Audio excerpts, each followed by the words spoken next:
Bonjour à toutes et à tous, c'est Axel de WWE Fan France, on se retrouve pour une nouvelle vidéo et au travers de cette vidéo, je vais revenir avec vous sur le dernier pay-per-view de la WWE, du moins si on peut appeler ça un pay-per-view. Il s'agit de Super Showdown 2020 qui a eu lieu hier soir, c'était en Arabie Saoudite. Je vais retracer avec vous tous les matchs de la soirée et évidemment revenir sur cette grosse controverse, cette fin de show que personne n'a vu venir, clairement. Ce Goldberg qui devient champion universel face à Bray Wyatt. J'en parlerai à la fin de cette vidéo. Premièrement, commençons par ce Twake Trophy qui était remis en jeu dans ce Gauntlet match. C'était l'opener de la soirée. Honnêtement, je pensais pas commencer le show avec ce match, mais c'était un bon match. Honnêtement, là-dessus, j'ai pas grand-chose à dire. On a eu R-Truth qui a eu une belle domination durant le début du match. Il est entré en première position. Il a ensuite battu Bobby Lashley, Andrade et Eric Rowan, même si c'était par disqualification. Voilà, il a quand même battu 3 adversaires et c'est face à AJ Styles que malheureusement R-Truth va être éliminé de ce match. Et ensuite on attend Rey Mysterio, la musique de Rey Mysterio retentit dans l'arène. Sauf que Rey Mysterio ne vient pas et on voit ensuite une vidéo de Gallows et Anderson qui sont en train de tabasser Rey Mysterio dans les backstage et AJ Styles évidemment qui est sur le ring en train de rigoler. Et ensuite tout d'un coup on voit Gallows et Anderson s'effondrer au sol et on se demande ce qui se passe et on voit quelqu'un arriver avec une cape, des bottes. Et ensuite la musique de l'Undertaker retentit et l'Undertaker vient faire un face à face avec AJ Styles.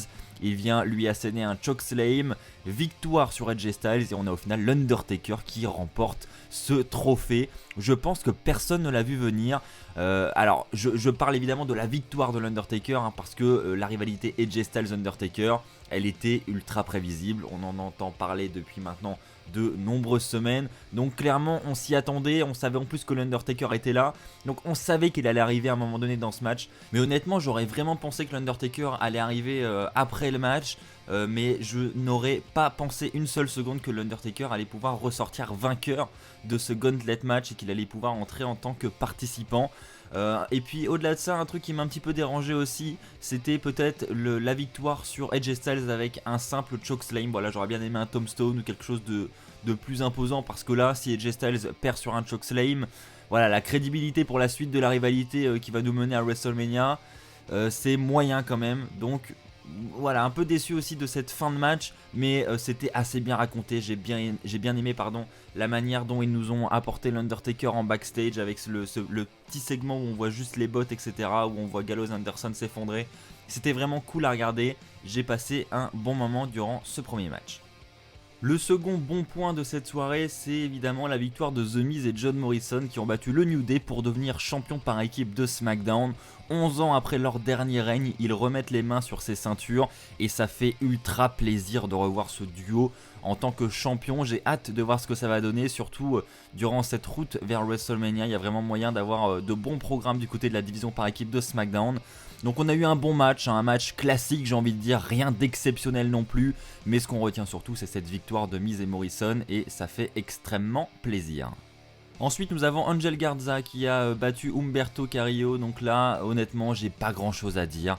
Bon match, mais c'est loin d'être une rivalité qui me passionne et honnêtement j'en avais un peu rien à faire de ce match durant ce pay-per-view. Donc voilà, je vais vous l'avouer, je faisais un peu autre chose en même temps. J'ai pas vraiment, ça m'attire pas. Clairement, ça m'attire vraiment pas cette rivalité. Et j'espère qu'on va se diriger vers la fin et qu'on va passer à autre chose parce que ça ne m'intéresse pas. C'est l'une des rivalités qui me passionne absolument pas chaque semaine à Raw. Parlons maintenant des titres par équipe de Raw avec Rollins et Murphy qui ont battu les Street Profits. Une victoire pas vraiment surprenante, même si j'avais pronostiqué les Street Profits. J'avais clairement dit que voilà, une victoire de Rollins et Murphy n'était pas à exclure. Je pense réellement que Murphy et Rollins vont perdre ces titres par équipe d'ici WrestleMania. Maintenant, j'avais dit que c'était soit Super Showdown, soit après ils peuvent très bien les perdre dans un prochain épisode de Raw.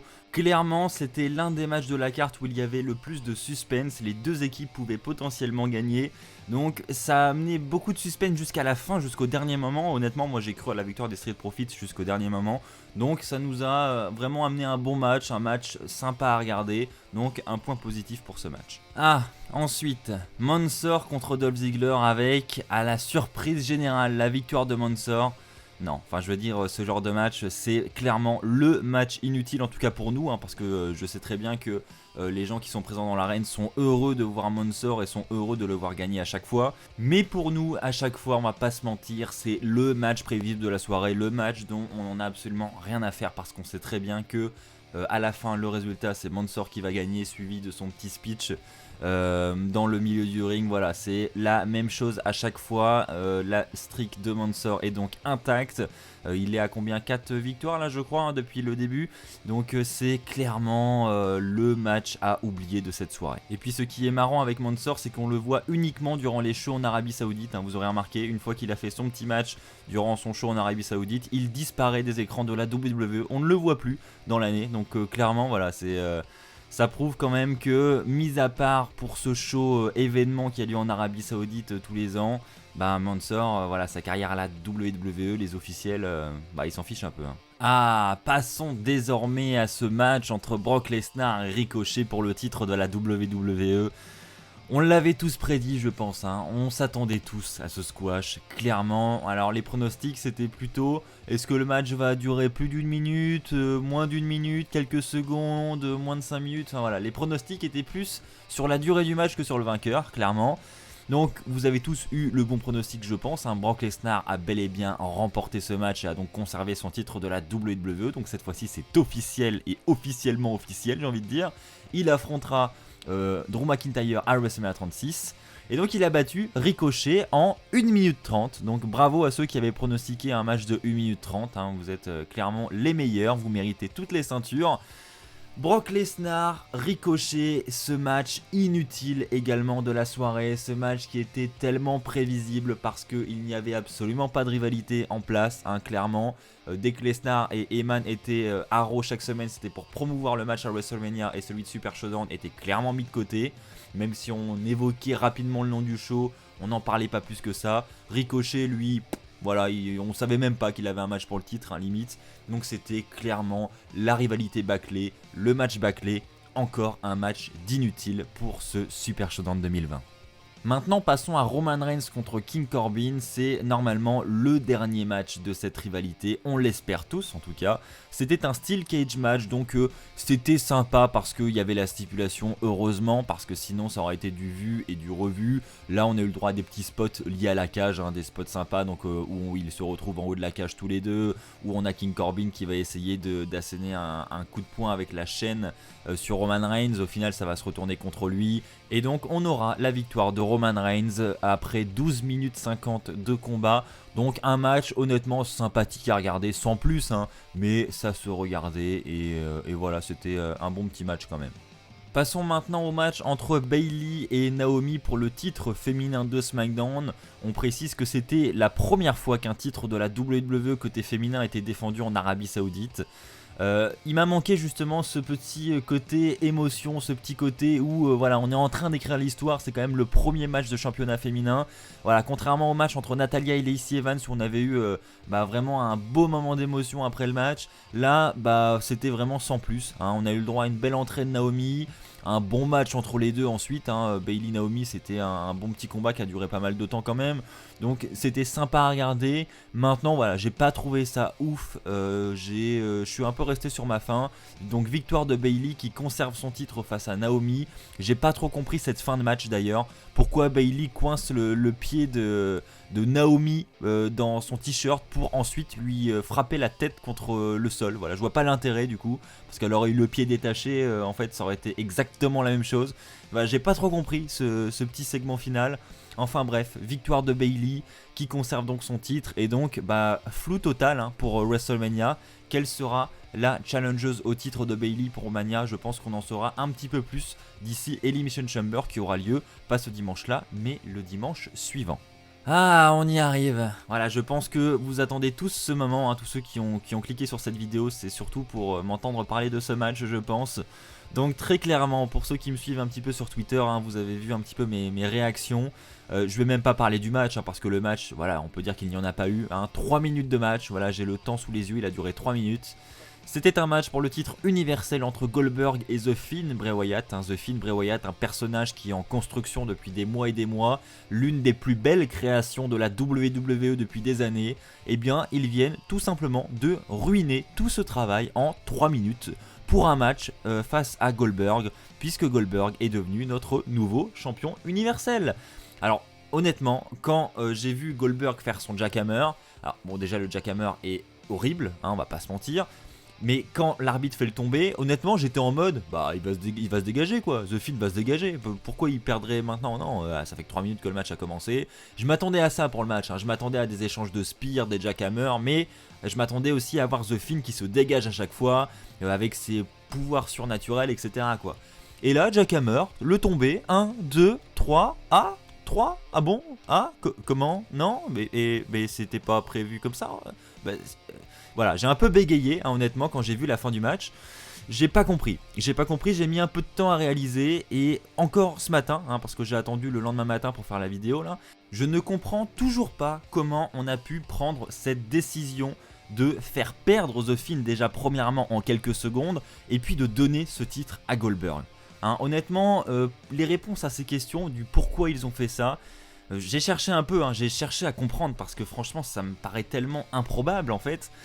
Et enfin voilà, il y a beaucoup de rumeurs qui circulent en ce moment sur le fait que les pay-per-view vont de nouveau être vendus aux chaînes de télévision, et que ça va devenir vraiment un achat comme auparavant en fait. Auparavant aux États-Unis, il n'y avait pas le network. Quand vous vouliez regarder un pay-per-view, il fallait acheter le programme. Vous achetiez le pay-per-view, c'est pour ça que ça s'appelle pay-per-view d'ailleurs, faut payer pour voir. Si je dis pas de bêtises, il me semble que c'était plus de 60$ le pay-per-view, donc autant vous dire que c'était très très cher. Et pour 60$, vous aviez vraiment que le show, c'est tout, c'est pas un abonnement à une chaîne de télé ou quoi, c'est vraiment, vous payez 60$, vous avez juste le pay-per-view, et c'est tout, c'est juste pour le regarder, le visionner une fois. Voilà, c'est 60$, c'est ultra cher. Et visiblement Vince McMahon souhaiterait retourner vers cette mécanique, parce que tout simplement, financièrement, ça serait beaucoup plus intéressant de vendre les droits du pay-per-view comme ça à des chaînes de télé, plutôt que de le proposer sur le network à 9,99$ par mois.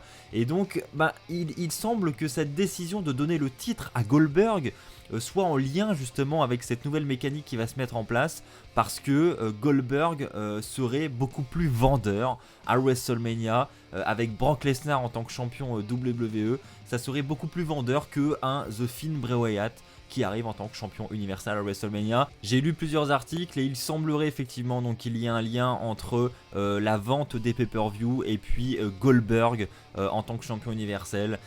Visiblement dans les yeux de Vince McMahon, Goldberg est une top star, il vendrait beaucoup de pay-per-view, contrairement à Bray Wyatt qui lui a un personnage qui vient de naître et qui vendrait beaucoup moins. Donc très clairement, encore une fois, cette décision a été choisie par Vince McMahon visiblement pour l'argent, et je vois pas d'autre alternative clairement. Donc on va pas me dire que c'est un choix créatif, un bon choix créatif de choisir Goldberg en tant que vainqueur, ça n'a absolument aucun sens. Surtout détruire un personnage comme ça, parce que moi c'est ça qui m'énerve le plus dans le fond. Je crois que c'est même pas de voir Goldberg champion universel, c'est surtout de voir The Fiend perdre en 3 minutes, alors qu'ils en ont fait un personnage vraiment fort, indestructible depuis de nombreux mois maintenant. Voilà, ils ont vraiment beaucoup travaillé sur le personnage pour tout casser en 3 minutes dans un show en Arabie Saoudite. Ouais, je vous avoue que ça m'énerve un petit peu, et que là je suis vraiment resté sur le cul après le pay-per-view. Voilà, je suis resté longtemps sur les réseaux à lire vos réactions, à lire un petit peu tout. Je crois que c'est la première fois depuis très longtemps que je vois autant de réactions négatives sur un match. Franchement, c'était une avalanche de critiques sur ce main event. Je pense qu'on est tous d'accord pour dire que The Fiend Bray Wyatt ne méritait absolument pas cela, et que voilà, on va encore se retaper Goldberg champion universel à WrestleMania. Et honnêtement, je ne comprends pas. Alors, je comprends clairement que la WWE c'est une entreprise. La WWE doit faire de l'argent pour vivre, etc. Ça reste une entreprise, donc c'est clairement son business, donc elle doit faire de l'argent. Ça, je suis entièrement d'accord avec ça. Maintenant, sa marque de fabrique à la WWE, c'est quand même la créativité. Enfin, ça reste du divertissement. Donc pour moi, il faut quand même que quand on veut faire de l'argent, il faut que les choix créatifs restent cohérents, et que l'argent n'influence pas les choix créatifs. Je veux dire, Vince McMahon, il peut continuer à faire de l'argent, il en ferait peut-être un petit peu moins, mais il peut continuer à faire de l'argent en ayant The Finn, Bray Wyatt champion, mais il en faut toujours plus, et donc ça nous amène à des choix créatifs qui sont vraiment absurdes. Bref, incompréhension totale sur ce qui s'est passé hier soir à Super Showdown. Maintenant, je me pose beaucoup de questions pour la suite parce qu'on avait beaucoup de rumeurs pour le titre universel à WrestleMania 36, mais alors là, avec ce qui s'est passé, j'ai aucune idée de la direction qu'ils vont prendre. Honnêtement, au vu de la fin, je pense que The Finn aura un rematch face à Goldberg. Maintenant, est-ce qu'il l'aura à WrestleMania? J'ai un doute. Je me demande si le rematch va pas être planifié pour Elimination Chamber dans 2 semaines, enfin dans 1 semaine et demie maintenant. Et si on n'aura pas un autre programme à WrestleMania, je vois bien honnêtement un The Finn Cena dans un match où il n'y a rien en jeu et un Goldberg contre Reigns où le titre universel est en jeu. Mais voilà, ça a vraiment tout chamboulé et je m'attendais absolument pas à ça. Donc là, très clairement, je vois très flou en ce qui concerne le titre universel pour WrestleMania. N'hésitez pas dans les commentaires à me proposer vos idées et quels seront selon vous les matchs entre Cena, Reigns, Goldberg et Wyatt à WrestleMania, ça m'intéresse. Voilà, c'est ainsi que s'achève cette vidéo. Merci à vous de l'avoir regardée. J'espère qu'elle vous aura plu. N'hésitez pas à partager votre avis dans les commentaires, c'est très important. Cet espace, il est fait pour vous, alors allez-y, lâchez-vous. N'hésitez pas à lâcher un pouce bleu si cette vidéo vous a plu. N'hésitez pas à vous abonner et à activer la petite cloche pour ne pas rater les futures vidéos qui sortiront sur la chaîne. On se retrouve très vite. D'ici là, portez-vous bien. Et puis comme d'habitude, n'oubliez pas, soyez toujours très fiers d'être fan de catch. Allez, bye tout le monde.